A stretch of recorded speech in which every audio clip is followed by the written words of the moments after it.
আমাদের দেশে প্রতি বছর প্রচণ্ড ঠান্ডায় প্রায় 281 জনের মতো মানুষ মারা যায়। শীতের প্রকোপ সবচেয়ে বেশি দেশের উত্তর পশ্চিমাঞ্চলে। তাপমাত্রা রেকর্ড করা হয়েছে পঞ্চগড়ে 8.3 ডিগ্রি সেলসিয়াস, যা এই মৌসুমের সর্বনিম্ন। কষ্ট বাড়ছে খেটে খাওয়া আর ছিন্নমূল মানুষের।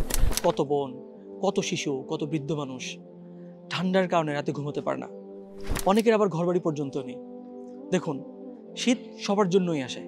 শীতের সামনে ধনী গরিবের কোনো বৈষম্য নেই, সচ্ছল অসচ্ছল ব্যক্তির কোনো বৈষম্য নেই। কিন্তু শীত, এটা ধনীদের জন্য এক সুবর্ণ সুযোগ, আল্লাহ তাআলার পক্ষ থেকে ক্ষমা লাভ করার এবং নিজের উপর থেকে বিপদ দূর করার। রাসূলুল্লাহ সাল্লাল্লাহু আলাইহি ওয়াসাল্লাম বলেন, ওয়াল্লাহু ফি আউনিল আবদি মা কানাল আবদু ফি আউনি আখিহি।